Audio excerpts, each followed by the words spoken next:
I'm on a 12-day cruise in Japan with 10 port stops, and I'm only doing one ship excursion.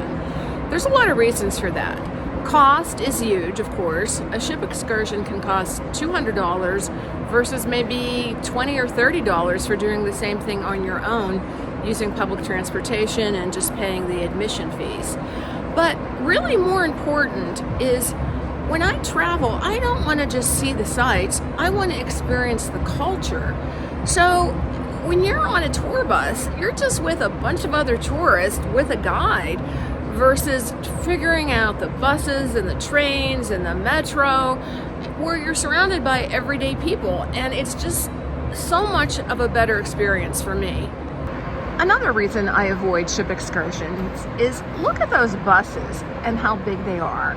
It takes a long time to get everybody on and off, and you're making several stops on an excursion. I heard so many horror stories on this cruise on the first port where we had to go through immigration. People on the ship excursions were supposed to get priority getting off the ship, but they really didn't. They got stuck in immigration. They lost like 2 hours compared to me. The cruise lines are never going to help you circumvent their expensive excursions, so you're going to have to do your own research. What's in Port is a great site that has had information on all our ports on this cruise, which a lot of these are really small, out-of-the-way ports. This one you can see is teeny tiny. On some of these ports, you can just get off the ship and walk right into town. In other ports, you may have to take a bus or a tram or a taxi. So sometimes there's a free shuttle. On this cruise, the ship has been charging $20 for a shuttle in some ports. If you've got 3 or 4 people, you can also just, share a taxi. I used What's in Port as a starting point and then asked ChatGPT what was the best way to get into town or other attractions.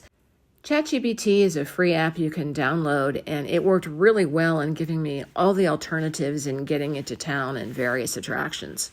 The public transport option in Google Maps works great in Japan and most places to show you exactly what bus or train to take.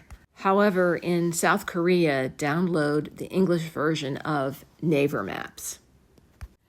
You can also book shore excursions through an agency like Viator.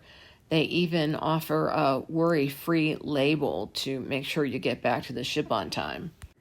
Another option is in some ports, taxis will line up and you can hire them out for a half day or several hours. But if you're in a country like Japan or Korea with great public transportation, take that instead. You won't miss your ship, and I guarantee you'll feel a lot more like a local.